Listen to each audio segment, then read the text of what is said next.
नमस्कार, आप देख रहे हैं दूरदर्शन का विशेष सांकेतिक भाषा समाचार। आपके साथ मैं हूं पराक्रम सिंह शेखावत और मेरे साथ हैं हमारी सांकेतिक भाषा की सहयोगी मनीषा शर्मा। समाचार की शुरुआत करेंगे सुर्खियों के साथ। बिहार के सियासी घमासान में प्रधानमंत्री मोदी ने भरी छपरा और मुजफ्फरपुर में चुनावी हुंकार। राजद कांग्रेस की तुष्टीकरण की नीति पर साधा निशाना। महागठबंधन पर घुसपैठियों को बचाने का लगाया आरोप।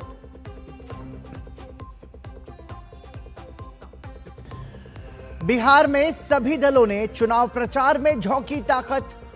अमित शाह ने महागठबंधन के जंगल राज को रोकने के लिए एनडीए के पक्ष में मांगे वोट। वहीं राहुल गांधी और तेजस्वी यादव ने जीत का किया दावा।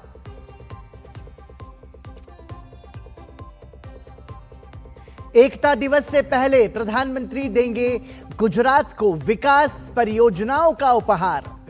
एकता नगर में 1140 करोड़ रुपए से अधिक की परियोजनाओं का करेंगे उद्घाटन और शिलान्यास।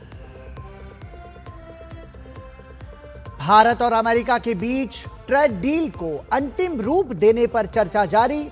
विदेश मंत्रालय ने प्रेस वार्ता में कहा, ऊर्जा सुरक्षा के लिए सस्ती ऊर्जा सुनिश्चित करना भारत की प्राथमिकता। आतंकवाद को लेकर पाकिस्तान को भी लगाई फटकार।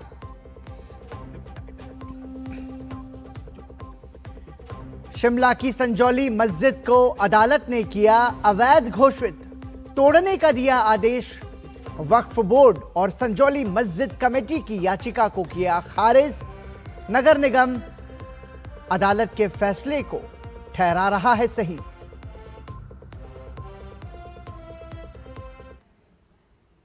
और सुर्खियों के बाद खबरों पर नजर विस्तार से। बिहार के चुनावी रण में उतरे प्रधानमंत्री नरेंद्र मोदी ने राजद कांग्रेस की तुष्टीकरण की नीति पर जोरदार हमला बोला है। उन्होंने महागठबंधन पर घुसपैठियों को बचाने का आरोप लगाया। उन्होंने कहा कि कांग्रेस और राजद उनके माई बाप बन गए हैं।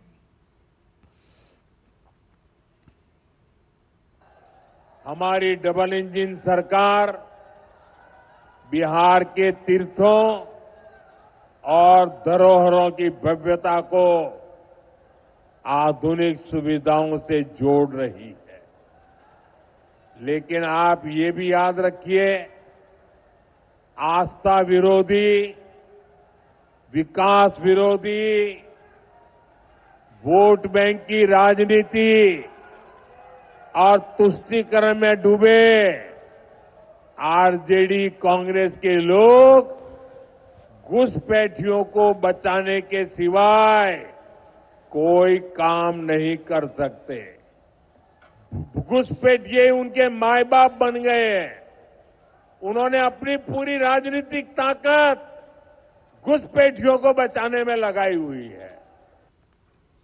प्रधानमंत्री नरेंद्र मोदी ने कहा कि अयोध्या में निर्मित भव्य राम मंदिर के दर्शन के लिए कांग्रेस और राजद के लोगों को समय नहीं है। आपने कभी ये आरजेडी वालों को, कांग्रेस वालों को राम मंदिर जाते देखा क्या अयोध्या में? नहीं, क्योंकि उन्हें डर है कि अगर वे अयोध्या में प्रभु श्री राम के दर्शन कर लेंगे तो उनकी वोट बैंक नाराज हो जाएगी, तुष्टीकरण का गणित बिगड़ जाएगा, एक घुसपैठिए उनके माथे पर चढ़ जाएंगे। साथियों, पिछले साल जनवरी में प्राण प्रतिष्ठा के बाद से राम मंदिर के दर्शन के लिए 6 करोड़ 65 लाख से ज्यादा लोग अयोध्या जा चुके हैं। यानी करीब 2 करोड़ लोग अयोध्या गए हैं। देश विदेश के लोग वहां पहुंचे हैं। देश के कोने कोने से गरीब, दलित, पिछड़े हर कोई रामलला के दर्शन के लिए गया है। और अब तो जब रामलला के दर्शन के लिए जाते हैं ना, तो निषाद राज के दर्शन होते हैं, वाल्मीकि जी के दर्शन होते हैं, सबरी माता के दर्शन होते हैं। लेकिन भाई और बहनों, आरजेडी कांग्रेस के लोगों को विदेश में घूमने की फुर्सत है, लेकिन 500 साल के इंतजार के बाद जो भव्य मंदिर बना, उसे देखने की इनकी इच्छा नहीं होती है। केंद्रीय गृह मंत्री अमित शाह ने नालंदा जिले के हिल्सा में चुनावी सभा की। अमित शाह ने लालू राबड़ी राज और नीतीश शासन में कानून व्यवस्था की तुलना भी की। उन्होंने जनता को याद दिलाया कि लालू राबड़ी राज में 38 नरसंहार हुए और नीतीश कुमार के शासनकाल में एक भी नरसंहार नहीं हुआ। ये चुनाव जो है किसी को विधायक बनाने का चुनाव नहीं है, किसी को मंत्री बनाने का चुनाव नहीं है। ये चुनाव भेष बदलकर जो जंगल राज आने वाला है, वो जंगल राज को रोकने का चुनाव है। नालंदा ने जंगल राज देखा है। लालू राबड़ी के शासन में पूरे बिहार में 38 नरसंहार हुए थे। 20 साल में नीतीश जी के शासन में एक भी नरसंहार नहीं हुआ है। नेता प्रतिपक्ष राहुल गांधी ने गुरुवार को नालंदा में चुनावी सभा को संबोधित किया। इस दौरान उन्होंने कहा कि हमें पुराना वाला नालंदा चाहिए, जहां शिक्षा के लिए दुनिया भर से लोग आते थे। हमें वो पुराना नालंदा वाला शिक्षा के सेंटर वाला बिहार चाहिए, जहां पूरी दुनिया से लोग यहां आते थे, इन सड़कों पे चलते थे शिक्षा के लिए। वो बिहार हमें चाहिए। बिहार में आगामी विधानसभा चुनाव को लेकर राजनीतिक दलों के बीच आरोप प्रत्यारोप का दौर जारी है। इस बीच बिहार के लोगों का कहना है कि एनडीए सरकार आज की जरूरत है। स्थानीय लोगों का मानना है कि बिहार में जंगल राज नहीं, मंगल राज चल रहा है। उन्होंने कहा कि 2025 ही नहीं, 2030 में भी भारी बहुमत से बिहार में एनडीए की सरकार बनेगी। मंगल चल रहा है, कोई जंगल थोड़े ना चल रहा है। हम जब से आए तब से मंगल देखे। कोई तो मोदी और नीतीश जी जो है जरूरी हैं। जरूरी है, आ रहे हैं, जरूरी क्या है, इसमें कोई दो राय नहीं है। 25 से 30 फिर वही सरकार आएगी। तो मोदी जी जो है इस बार कितनी वोट और जो है नीतीश जी इस बार कितनी एनडीए सरकार बनेगी? अनगिनत वोट गिरेगा सर। हवाबाजी नहीं क्यों, खेसारी ललाया ऐसी ललाया, वो तो हवाबाजी है। प्रोग्राम कराइए ना पवन सिंह और खेसारी लाल को, बराबर का टक्कर मिलेगा। मोदी माने, नीतीश कुमार माने। यहां रुक रहे हैं एक छोटे से ब्रेक के लिए, आप बने रहिए हमारे साथ।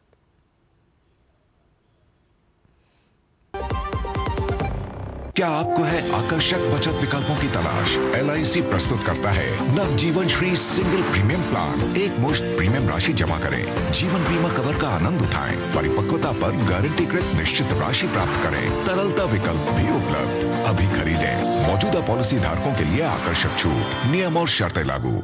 जब धरती चीर कर निकलता है लोहे का पत्थर और मिलता है मोंगिया के जोश से, फिर तपता है, पिघलता है और बनता है फौलाद।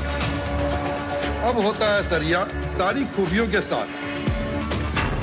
मोंगिया स्टील, मजबूत देश का मजबूत सरिया।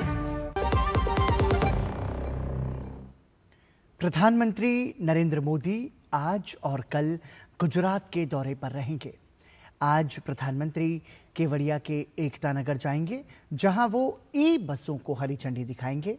इसके बाद प्रधानमंत्री एकता नगर में 1140 करोड़ रुपए से अधिक की विभिन्न इंफ्रास्ट्रक्चर और विकास परियोजनाओं का उद्घाटन और शिलान्यास करेंगे।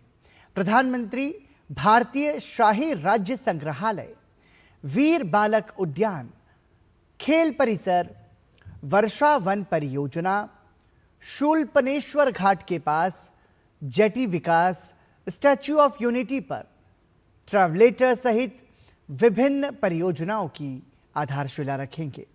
प्रधानमंत्री इस कार्यक्रम के दौरान सरदार पटेल की 150वीं जयंती के उपलक्ष्य में 150 रुपए मूल्य का एक विशेष स्मारक सिक्का और डाक टिकट भी जारी करेंगे।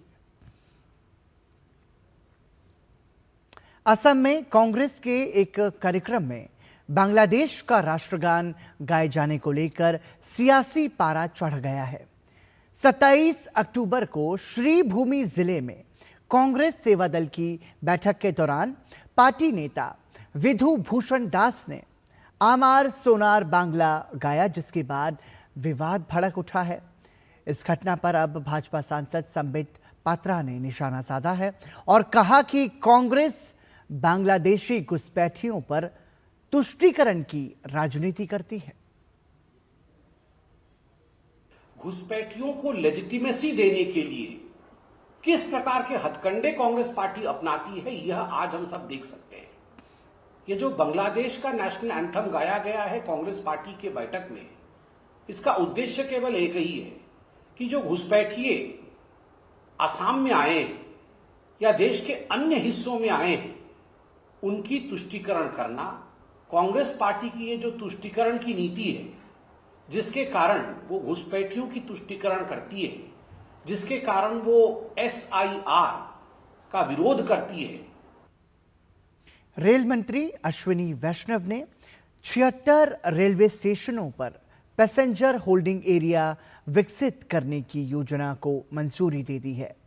यह निर्णय नई दिल्ली स्टेशन पर होल्डिंग एरिया की सफलता को देखते हुए लिया गया है।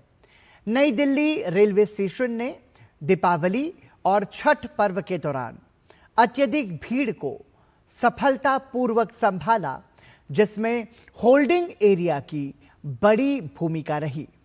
ये होल्डिंग एरिया सिर्फ 4 महीनों में तैयार किया गया था।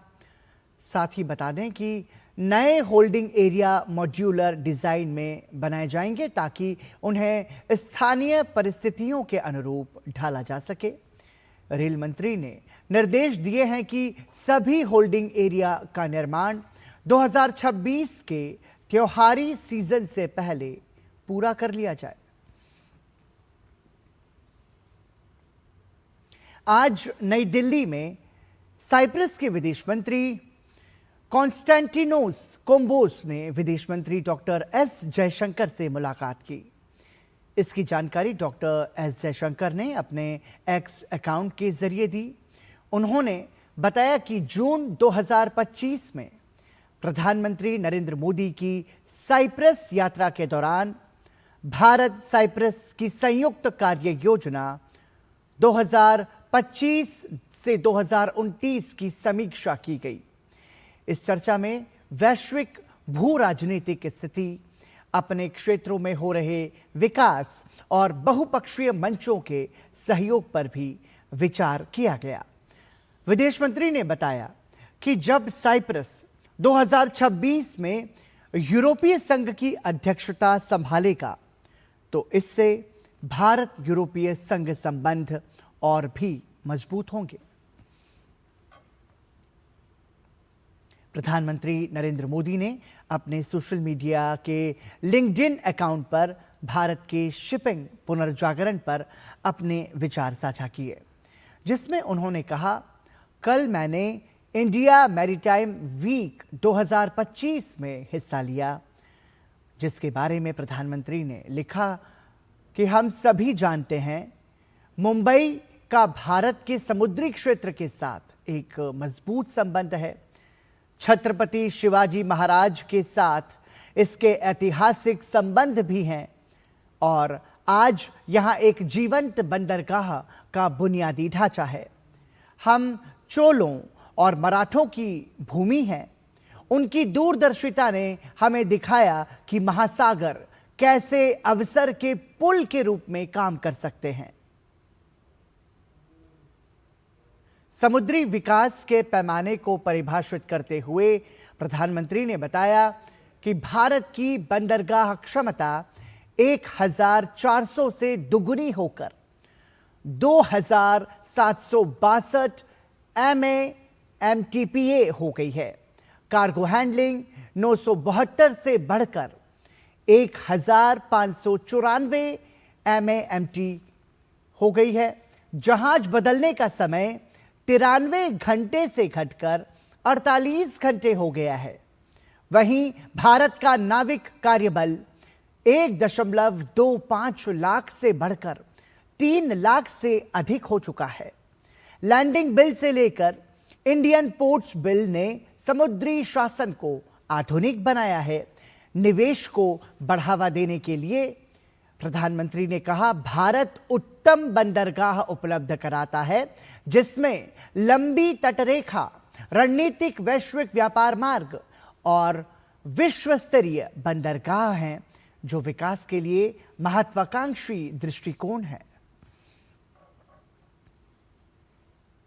उत्तर प्रदेश के मुख्यमंत्री योगी आदित्यनाथ ने एक उच्च स्तरीय बैठक में 5 नवंबर को वाराणसी में आयोजित होने वाली देव दीपावली 2025 की तैयारियों की विस्तृत समीक्षा की।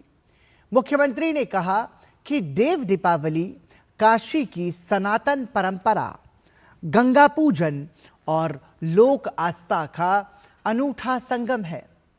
उन्होंने बताया कि 1 से 4 नवंबर तक गंगा महोत्सव का आयोजन किया जाएगा, जिसके अंतर्गत 5 नवंबर को गंगा तट पर भव्य देव दीपावली का आयोजन होगा।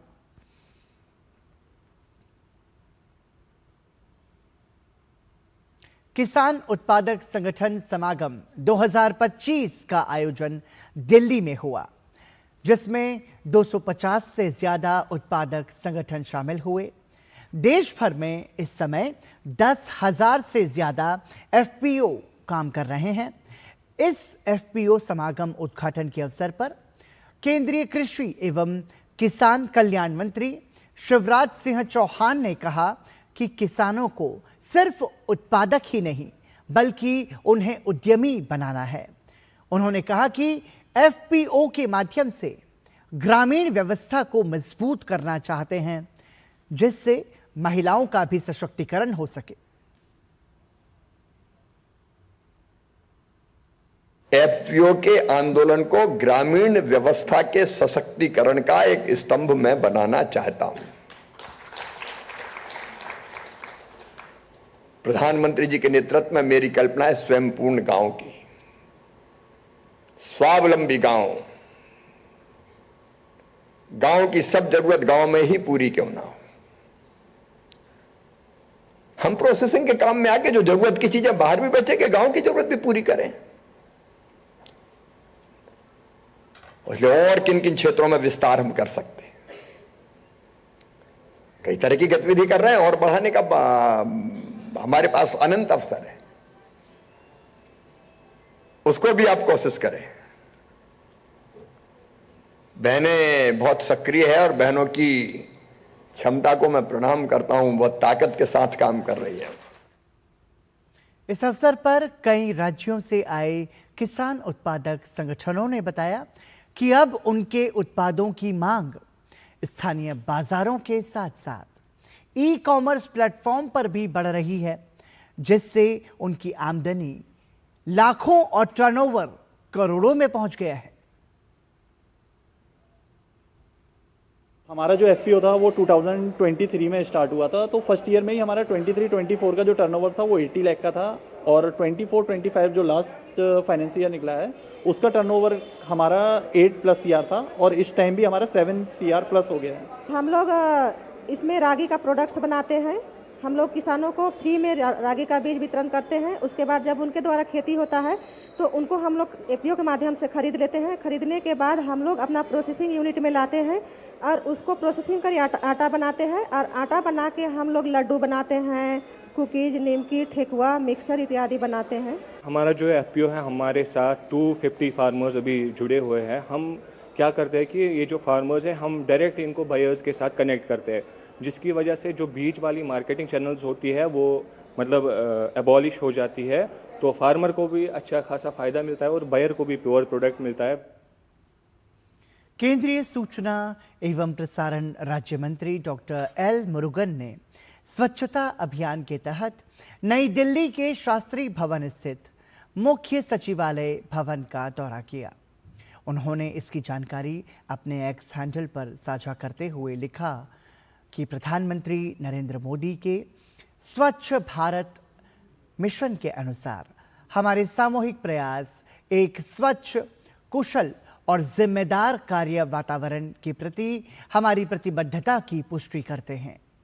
केंद्रीय मंत्री ने आगे लिखा कि इस दौरान सूचना एवं प्रसारण मंत्रालय के सचिव संजय जाजू, संयुक्त सचिव सी सेंथिल राजन, वरिष्ठ आर्थिक सलाहकार रविंद्र कुमार जैना और पीआईबी के प्रधान महानिदेशक धीरेन्द्र ओझा भी उपस्थित रहे। दिल्ली पुलिस ने जेएनयू के पूर्व छात्र उमर खालिद और अन्य आरोपियों की जमानत याचिका का विरोध करते हुए सुप्रीम कोर्ट में एक गंभीर आरोप लगाया है।